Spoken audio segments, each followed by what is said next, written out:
This Salon talk is called Artist Legacy. I'd like to introduce some of our guests. Sandy Rower, president of the Calder Foundation. Welcome, Sandy.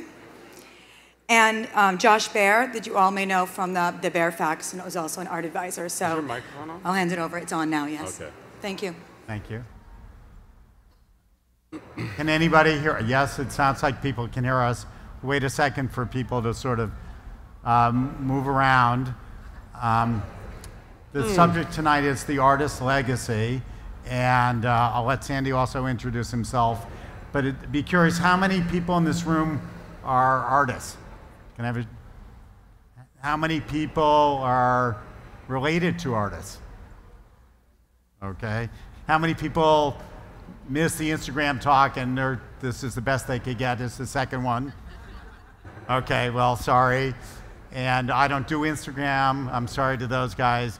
I don't think I've heard of it. Sandy, do you do Instagram? I don't. Therefore, the difference in audience sizes. I have plenty of friends. I don't need Instagram. Okay. So we're gonna try to talk a little bit about what to do for and with an artist after they're gone. And Sandy, maybe I'll lead off with the question. You can sort of explain also how you came to this. I think there's a lot of confusion between the notions of a foundation for an artist, an estate of an artist, and what the legacy for or with an artist is. So maybe you can explain for your family how that works, and in general, the distinctions, and we'll sort of go from there. Okay, well, when my grandfather died, it was 1976, November 11. He made no provision for any kind of legacy preservation. This concept now, this common concept now of having a foundation to protect the genius of an artist didn't really exist. There were a few European models where there was maybe a studio or a house or some sort of collection that was sponsored by the federal government, whichever country in Europe, but very, very few models for that. Now there are lots of models, and there are lots of artist foundations and lots of artist legacy foundations. One of the unusual things about our foundation is that it was not coming out of his will. It's not sponsored by the Calder estate. It's not something that Calder intended. It's something that I started in 1987. How many years is that? More years ago than I like to acknowledge. With the idea of creating an archive. That's really where it began. I felt it was really necessary for curators to be able to see what Calder made, when he made it, and what it related to in the rest of what he was making each year. So we have everything documented by year in all the different media, whether it's his jewelry, his drawings, his paintings, or the sculptures that are even more famous. So as a foundation and trying to create a model for ourselves, really just our own format, it began as an archive. And we kind of worked in secret for 5 years, building an archive, not answering any questions, not examining works of art, not dealing with authenticity or any of those other prickly questions until later. I wanted to have an amazing archive, a very rigorous archive, so that it was easier to go and do research and discover what's the proper understanding about not only the development of the artist, but also the history of each piece. So there you go. Well, and to some degree, an estate, you could almost argue, is a for-profit organization, and a foundation is a not-for-profit organization. Very much so. And so they're at sort of counter purposes of how they exist by definition almost, right? Yeah. Now, did you have any special professional preparation to do this? No, none whatsoever. That's why it's worked? Yeah, I guess so. Estates are kind of misunderstood because most estates are not in business or are not for profit. They have a financial vehicle, which is the works of art, but they don't buy a lot of works of art and sell a lot of works of art. Most no, but estates. They have the executor has a fiduciary responsibility to maximize the value of the estate in the most intelligent way. In that sense, there's an incentive to do their best for that. And a foundation could have a principle of taking all their assets, giving them all away over a short period of time with the sort of sunset provision, or do specific things that are not financially driven. Well, both estates and foundations are open to all kinds of abuse. There have been so many stories, you've all read these stories recently of trustees or executors of estates who want $50 million paydays from an estate of a famous artist for doing 3 weeks of work. You know what I'm talking about.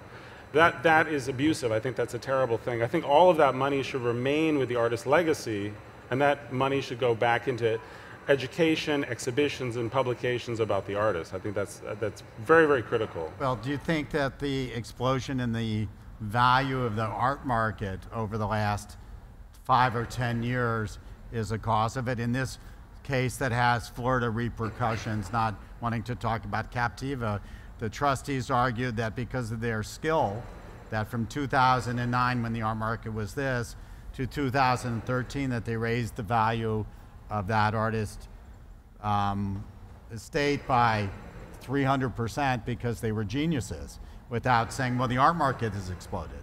And that's what made it work. My best explanation that I tell my friends about the art market explosion is Enron. That people who were investing in stocks, shares, bonds, all these other wonderful investments, when the CEO scandal happened and people who were investors realized they were being built by directors of corporations, they went to find other ways to invest their money. And hundreds of billions of dollars came into the art market at that moment. I mean, it was a 10-year period. And that's why we're here where we are. I think that's the #1 reason that people look for another way to preserve their capital.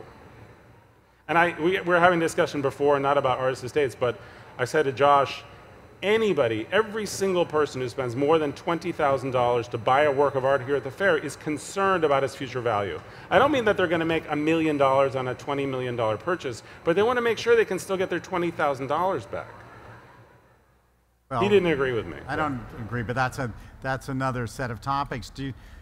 Your issue was interesting because you said your grandfather had no provisions. Do you think artists should just focus on their studio, make their work, try to have their control where they're alive, or should they, how formal should an artist be? My mother's a painter, she's in her 80s, so I'm thinking, what should she be doing and what have we done? What sort of advice would you give? Obviously, one solution doesn't fit all, but there's some general things that now with 25 years of experience, what artists should be doing? Well, first of all, I'm sorry to say this. Children of artists are a mess. I mean, a total mess. It takes a grandchild of an artist to be able to separate out and be able to, no, literally what I mean is my mother, Calder's daughter, could not say, this is a great Calder and this is a genuine Calder, but it's a terrible Calder. She could never say that. She always said everything was great. And I can say, this is fantastic and this is horrible, but real. So it takes kind of you have to take a step away. If you're going to be this fiduciary, if you're going to have this responsibility as a curator or whatever it might be, you have to have a critical eye. You can't just think everything's fantastic. So you have a big problem. Your mom's alive, and you've got this legacy issue. You got something you have to take care of. His mom's a great artist, and you're going to inherit a mess. Well, I already do tell her what I think is better and worse, and that's why we don't speak so much anymore. So I've already gone too soon. I should just shut up and wait and do that afterwards. But is there something concrete that, generally when you talk about adult children with elderly parents who are going to die, they say, talk about it and discuss it. It's like, what do you really want in terms of things, rather than just, should that be written down, or should that be more fluid because the world changes? It's a great question. You look at the Warhol Foundation. When Andy died, he left a provision for his entire estate to be made into a foundation to benefit art, not to benefit Warhol's legacy. And so when Joel Wax decided to stop doing art authentication because it's too expensive for the foundation with all the lawsuits and everything, he was actually really focusing the financial wisdom of the Warhol Foundation on what Andy intended, which was to give money away for exhibitions and publications and art endeavors, not just focusing on Andy. So now there we're talking about a foundation. rather than, so being clear between an estate. Now he gave money from the estate because he didn't have children to a foundation, but I think it's an important distinction. I look at it, many of the artists' foundation, it's like, do they exist only to research, support, and the artists themselves? And personally, by the way, I think that that's, I'm not quite sure whether that should be a tax-free operation, because I'm not sure it's the same, or to support this other larger public good of the arts. So to be clear, most artist foundations only support the artist in their direct work. Is that? Well, the tax code allows for that, so you're not in charge of that. But the Calder Foundation has a Young Artist Prize, a $50,000 cash prize. Every 2 years? Every 2 years. The Calder Foundation has an artist in residency program in France, and we sponsor other programming and so on. We have our own programming. We have these kind of very messy one-day events with 50 artists and so on in New York. We like young artists. We like the integration of Calder's originality and identifying it in present time. So understanding how in the 21st century there are issues that Calder was working on and developing in the 1930s and the 1940s that are present today and are very viable today when he was originating them. So are you thinking, were he alive today, given your knowledge of his emotional, intellectual, political, social, personal thing, what would he have wanted to do? Do you ask yourself? With the foundation? With the foundation. I had no idea about a foundation. No, but now, do you think, what would my granddad have wanted? No. Not being able to predict, I can't know what the future is going to be like in 50 years. And those with artist estates, it's hard to know, but would he have been comfortable with those kind of things? You don't ask that question. No, because the foundation is my concept. It was not his concept at all, which means that he hated to go backwards. I mean, in Calder's particular case, unlike Ellsworth Kelly or some other artists that go back and repaint their paintings from '64 because they want them to be fresh and lovely and perfect, my grandfather never wanted to go back. If he had a damaged work, he'd rather just scuttle it into the corner and make a fresh new work today, an entirely new work. He never wanted to go back, ever. And he's always looking forward. And your attitude now about preservation and restoration is? We are very, very fussy about the conservation and preservation of his work. There are museums we all know who take their big outdoor Calder sculptures and they take them apart with nuts and bolts. They throw the nuts and bolts away. They go and buy new nuts and bolts, not realizing that Calder had these nuts and bolts fabricated. They were his own aesthetic, his own choice. They're part of the sculpture. They're not a separate thing. They're not just a fastener. They're part of the sculpture.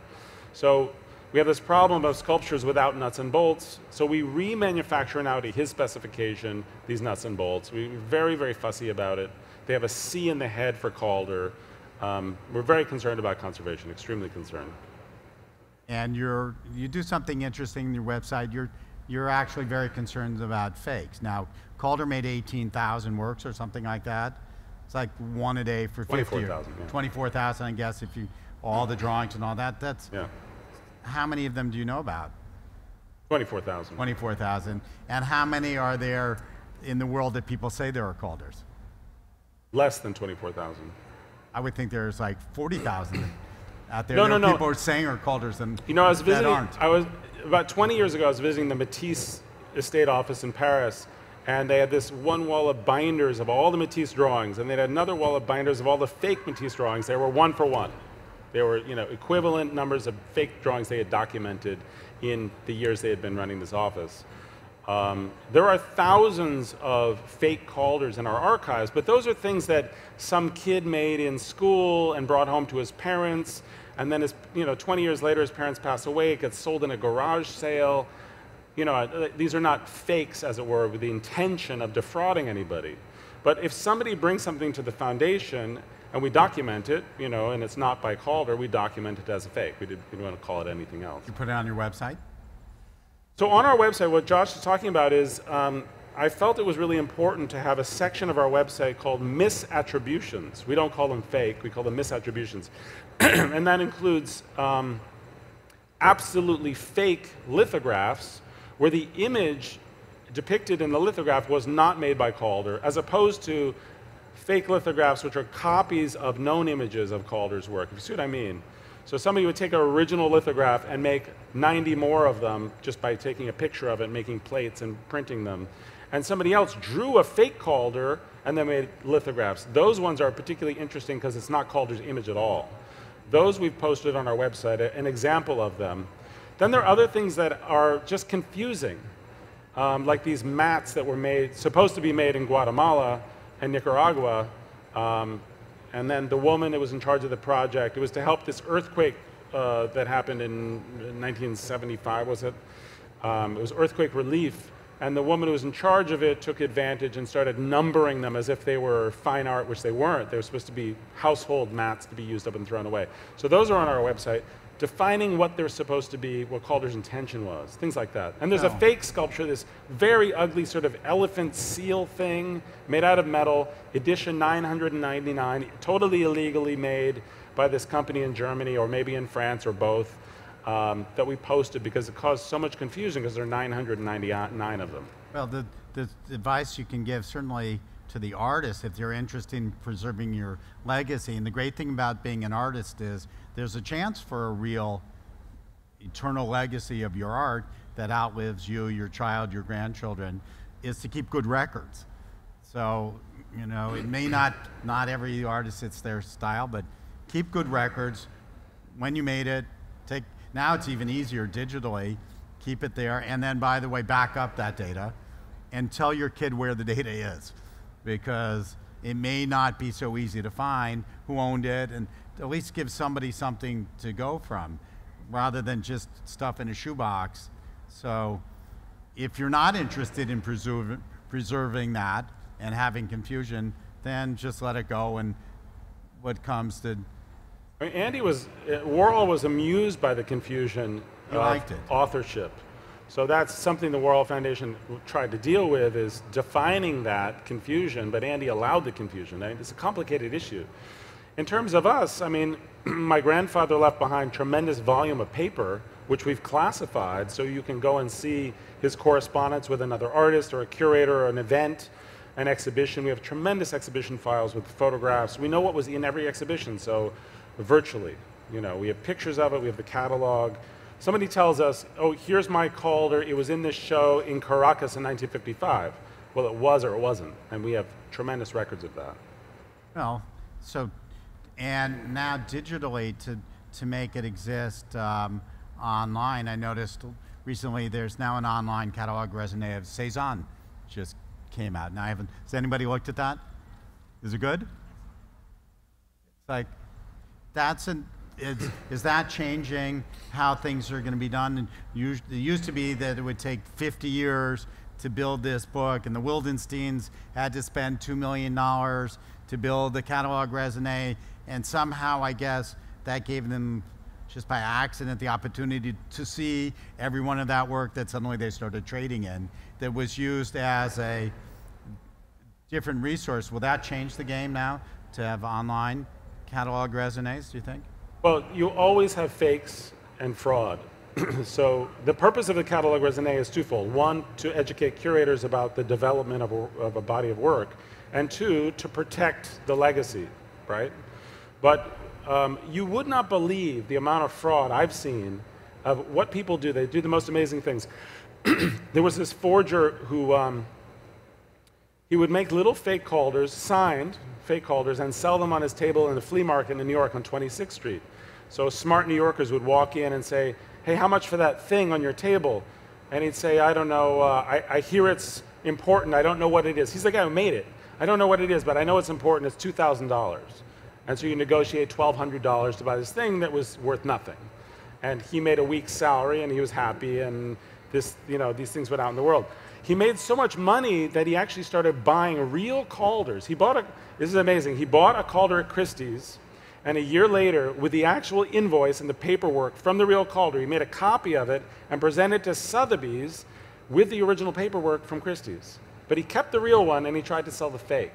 We stopped him, of course, because we recognize it as a copy of the original.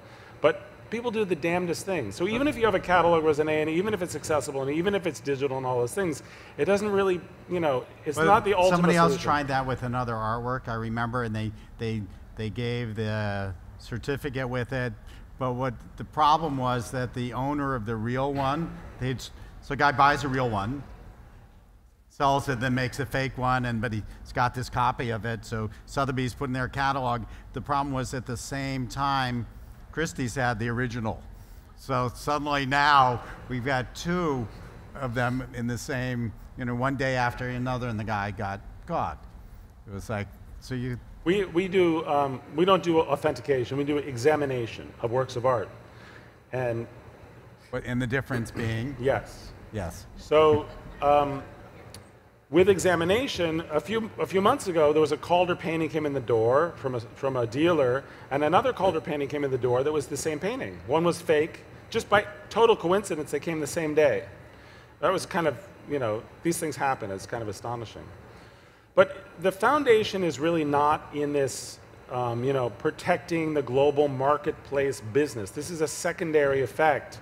We do examination because we want to study the work. We want to document and study the work. We're fascinated by the work. I have 17 employees, and all of them, including the two in the front row here, are fascinated. They work at the foundation because they choose to work there. We pay them nothing, and they're happy to work there because they love the body of work. The primary goal of the foundation is educating, what is this guy doing? Because this is not pieces of metal painted in form, moving in space. That is not Calder's work. It seems like it's Calder's work, but it has nothing to do with Calder's work. Calder's work is an exploration of the essential nature of all things. Now that doesn't make any sense. That's totally different than colored forms moving in space in poetic, you know, motion. Calder was exploring unseen forces. So gravity is an unseen force. Wind is an unseen force. We can perceive them, but we don't know exactly what they are. I mean, you can scientifically equate some of them. The fact that photons, that light has an effect on the motion of mobiles is something that Calder understood. So the environment, humidity, obviously human interaction, but humidity, photons, environment are key factors in how a mobile performs or interacts with you or occupies space with you. That's really the mission of the foundation. Now, it's not exactly to this point about the legacy, but has anybody ever heard anybody say this sentence like, Calder, no, I don't like Calder? Has that sentence ever been, I've never heard anybody say that. I mean... Oh, tons of people say that. Really? I've never heard anybody say that. In a way, I like to, facetious, it's kind of like, you ever hear anybody say, I don't like pizza? Everybody loves Calder. Everybody, whether they're... I don't like pizza, I love pizza.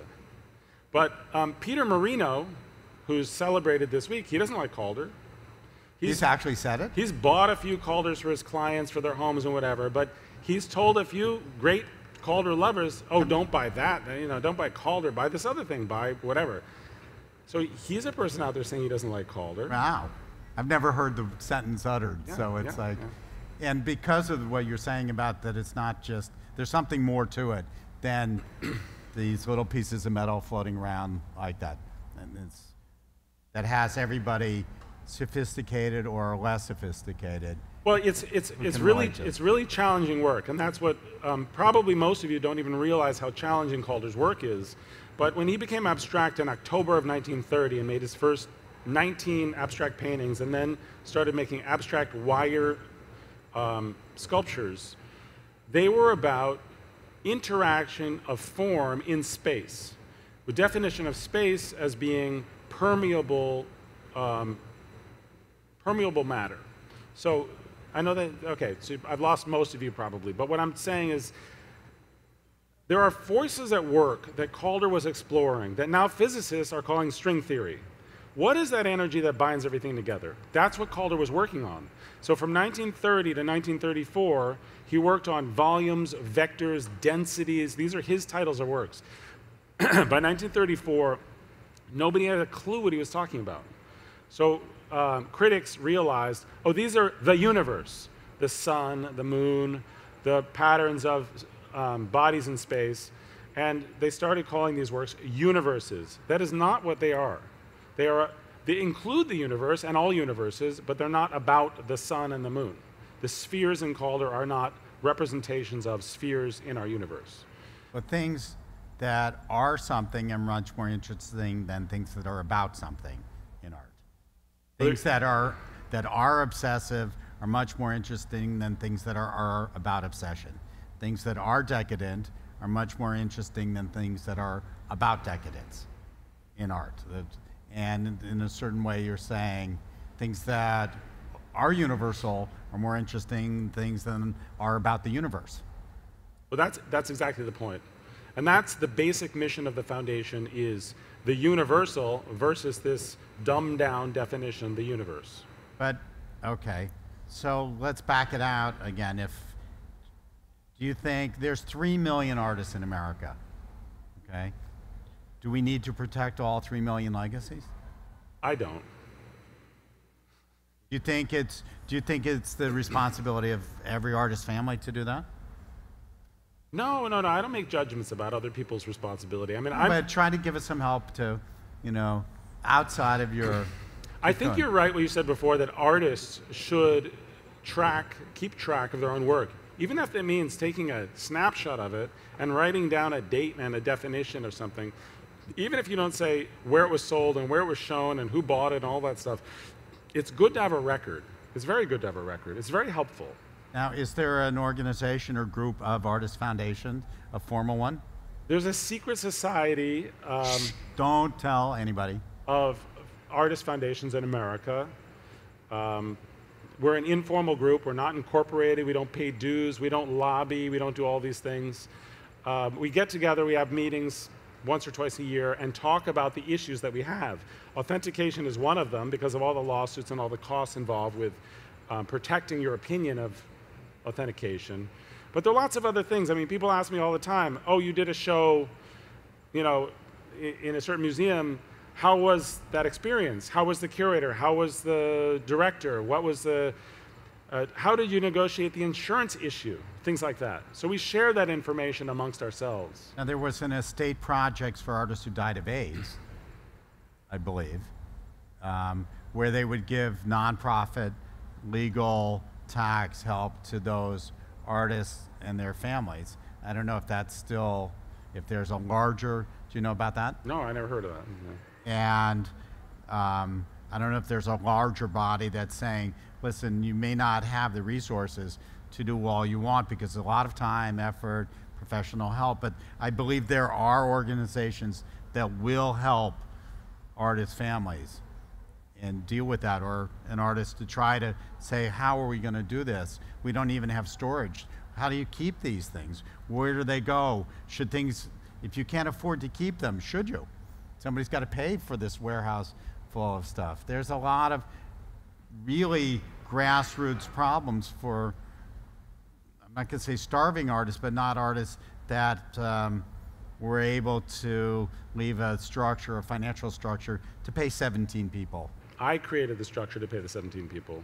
So that's another, I'm very devoted to what I do. I'm criticized for what I do too, because I'm sort of absolute, which is, people don't like that. But my brother who's sitting here, he's a painter, he's a sculptor. He's got this problem. He's a very prolific artist. He's got 3 dealers who sell his work. He's very successful, but he produces a lot more than he sells. So he's warehousing thousands of works that he's produced in his lifetime. His daughters, I criticize him because his daughters are going to inherit this body in a warehouse somewhere, and what are they going to do? I said, you have to be responsible. You have to take care of this in advance of your death, whenever that might be, decades from now. But you can't leave the responsibility to your daughter that you didn't take responsibility for. I think that's very, very important. So, you have an association with your mom, and you have ideas about what you're going to do in the future. And, we talked about this a little bit. Well, my mom forgets what we in fact did, just that because I'm in the art world and the art business, it's logical to think I might be able to handle it. But my mom is concerned that, what if I die? And so it's like, well, I have my wife, she'll have it. And what in fact we created was a third party who will be in charge of the artistic decisions on behalf of my wife in case I'm not there. And he was a curator at the Menil and at the Guggenheim, and to be able to do that, not just so that my mom would feel comfortable that someone who knew the art world would be deciding which country could have this or that.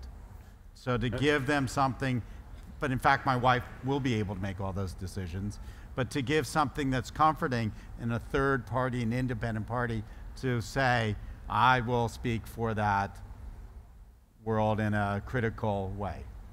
Well, it's a real challenge because artists believe that their best friend who's an artist will take care of their legacy when they're gone.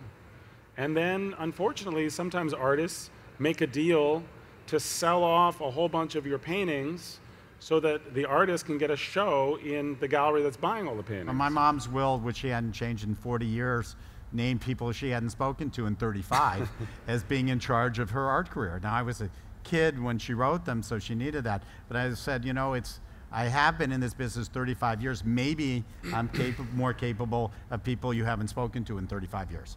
But we'll open up for some questions, maybe, if anybody. I think there's a mic if.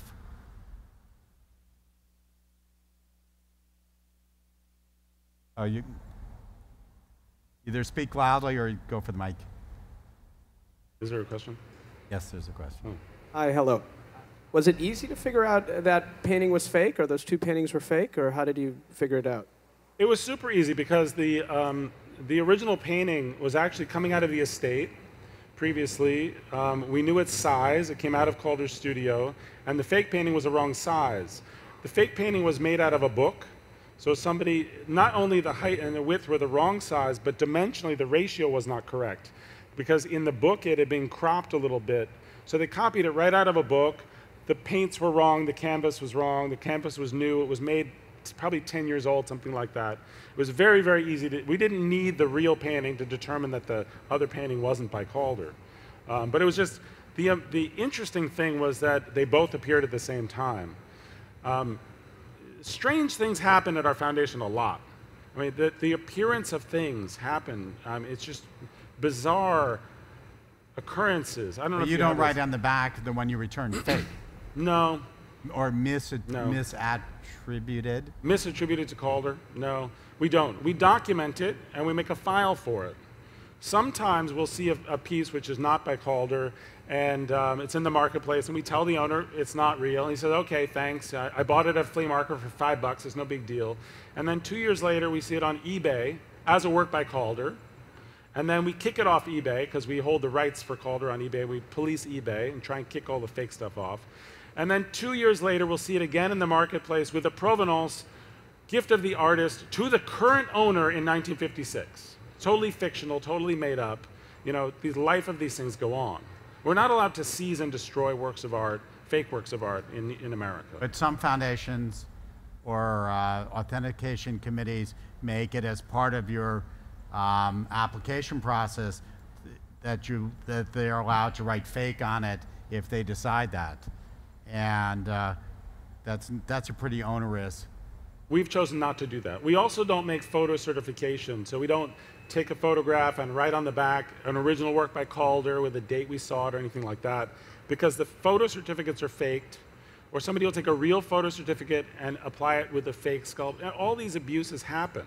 Well, and parenthetically, since you mentioned eBay, hi, my team, I happen to be consultant for eBay, so I happen to be, we're actively involved in trying, both you on your own and we as a company, as we're developing our online art platform that you'll see more and more about, is try to figure out how to police the art market and take fakes out. But the problem of asking people showing certificates of authenticity is those can be faked.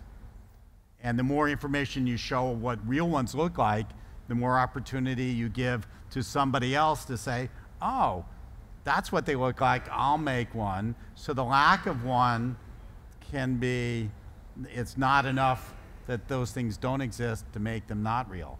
Having them can actually be problematic. So again, part of legacy preservation for us is to make clear what Calder made and what he didn't make. So I don't know. We've been kicking stuff off eBay for at least a dozen years, maybe longer. How old is eBay? 20 years? Something like that. We registered with eBay a long, long time ago. We've kicked off literally thousands of things off eBay. Unlicensed products, things that cause confusion, things that use Calder's name to draw your attention to the product or the thing, but it's not a Calder thing. They abuse the name of Calder. We kick all that stuff off eBay. We try to kick it all off. We did it as an experiment in the beginning. But the really good ones that are real, that are too cheap, you buy those. There's a lot of people that try and buy those. Sometimes we buy things which are also fake because we don't know what it is, and we actually buy them. We tried to buy a painting last year. We didn't know what it was. We didn't kick it off. We thought it was weird. We started to bid on it, then we stopped because we realized we just didn't know what it was. It sold for $5,000 or $6,000. Then it came to us for examination, totally fake. It was an old painting of a street scene in Europe that somebody had painted an early-looking Calder signature on, but the canvas was from Holland. It was a Dutch canvas that somebody had purchased in a flea market and put this fake Calder signature on. We were able to figure out what it was when we had it, physically in front of us. Another question? Hang on so we get the mic, please. Have any idea how Calder would have felt about somebody blowing on one of his mobiles to make it move better? I can't hear what's The question, how did he feel about people breathing and blowing to get them to move? Was that your question? Yeah, blowing. Blowing. Blowing? So if you buy it, you can blow on it. It's all yours. The thing about now, Calder, the highest price for a Calder sculpture is $35 million. So the person who paid $35 million for a mobile, and he doesn't want you spitting on it. It's as simple as that. So it's an awkward thing when we just closed a show at LACMA in California. That was a beautiful. It was only 48 sculptures. The installation was designed by Frank Gehry, which at first I was nervous about that, but Frank did an amazing job. It was a spectacular show. And we got all this hate mail, as we always do. Why did you tell the guards we can't blow on the sculptures as Calder intended? And the answer is, well, we didn't tell the guards anything. It's the museum policy that you can't alter somebody's property. So you can imagine. We also suggest that museums don't hand out pamphlets at the entrance of an exhibition. I've seen so many things. Crunch them up in a ball and throw them at the mobile to make it move, make it perform for me. Another misconception is that the mobile is supposed to move all the time. They're not supposed to move all the time. The most magic in a mobile is when you look at it, it's quite static. You look away, it moves. You look back, it's moved and it's static again. It's a magical thing if you've ever had that experience where it's not just spinning around. This is not Calder's intent that they just spin around. You have to slow yourself down. You have to be present to it. But the works were made, almost every work, except this giant piece for Haley Namad's booth over here, was made for domestic use. It was supposed to be in a house. And it was supposed to have, Well, you have to watch your bag. I was in Pace yesterday, and I was standing next to the standing mobile there, yeah. And a lady knocked it over on the ground, and I'm like, it wasn't me.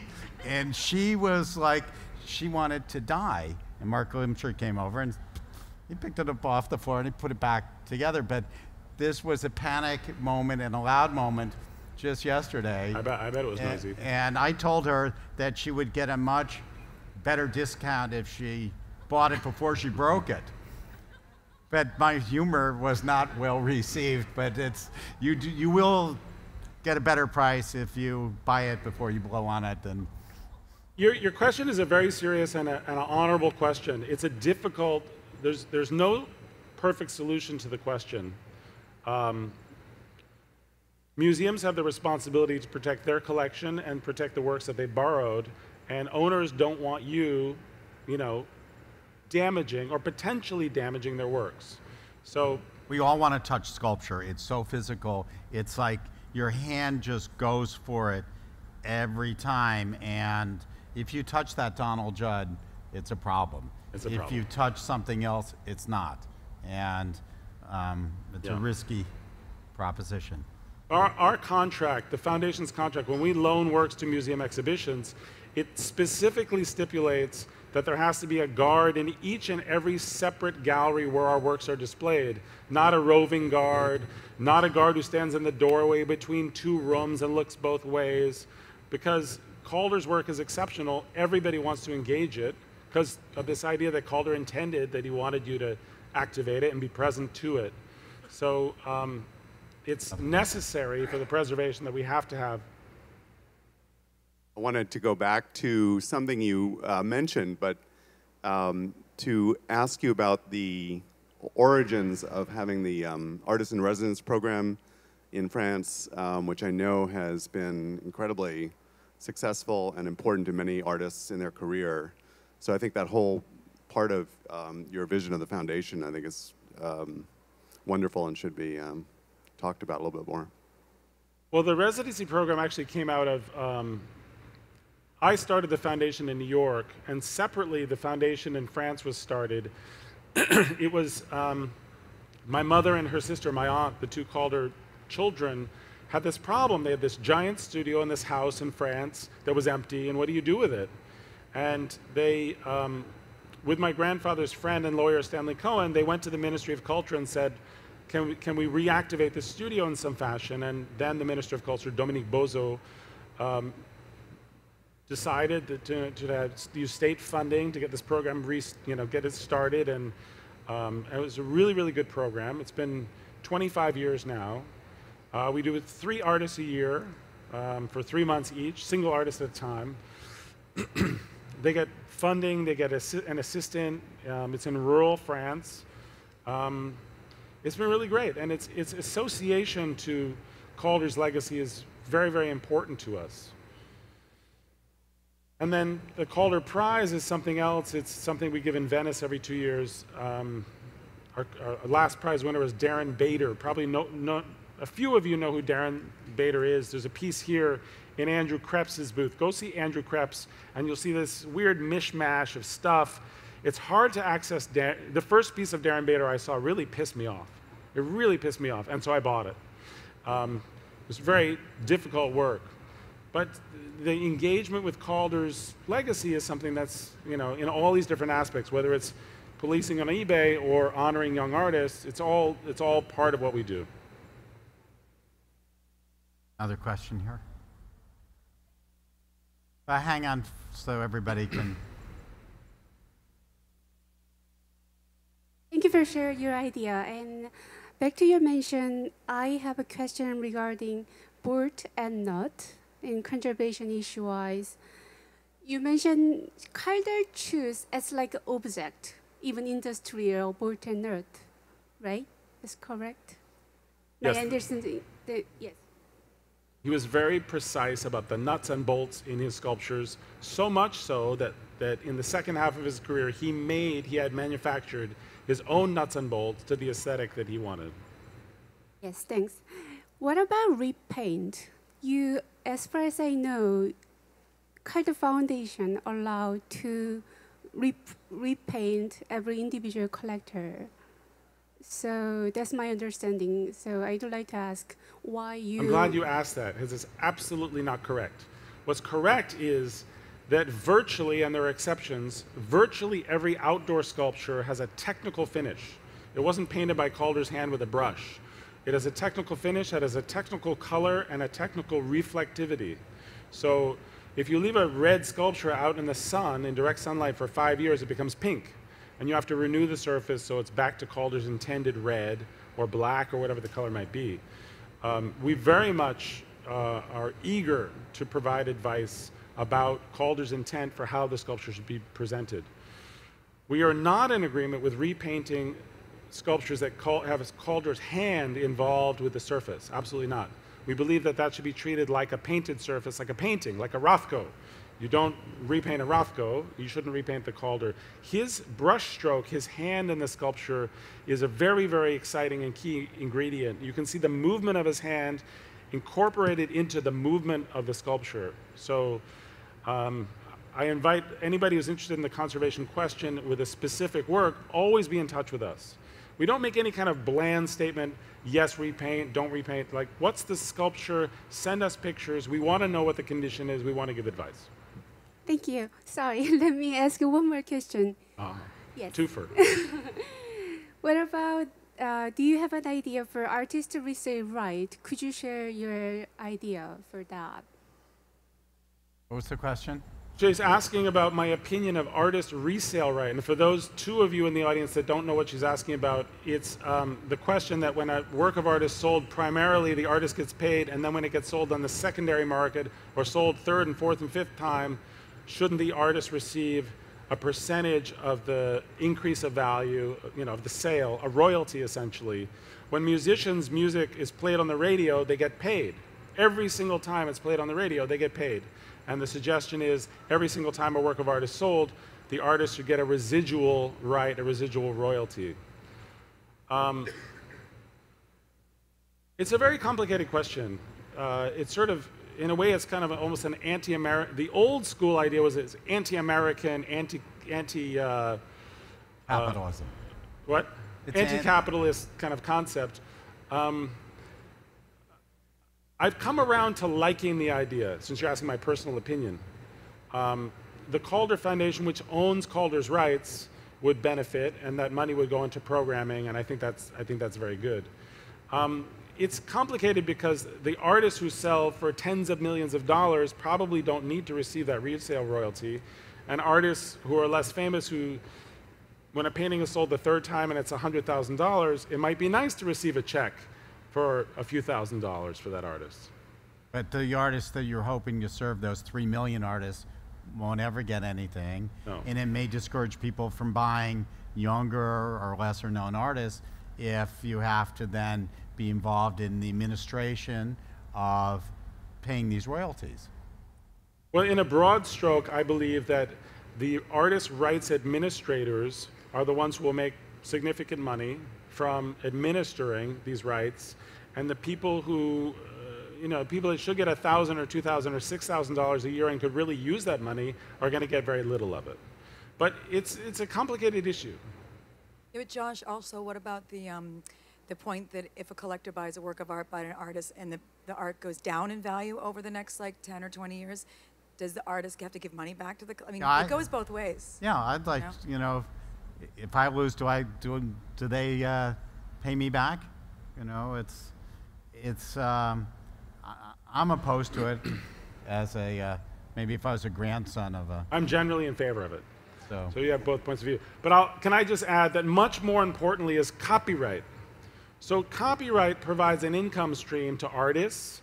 It's a residual right, or to artist foundations if they own the rights. But the much more extremely important issue for the copyright, for holding copyrights, is that you get to protect the artist's legacy again.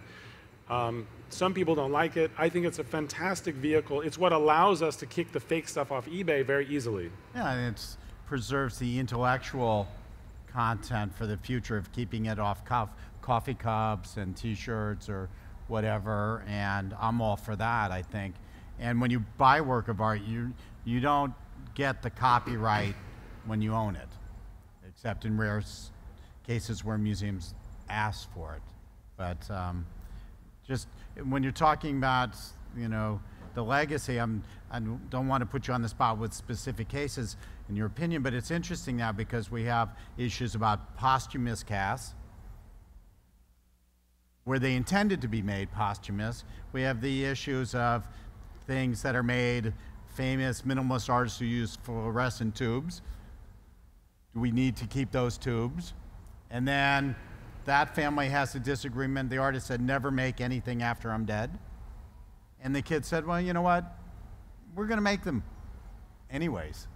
And that those are real problems that the art market is facing with major important artists of how to preserve these things, particularly in sculpture, more than painting. It's how do we remake it?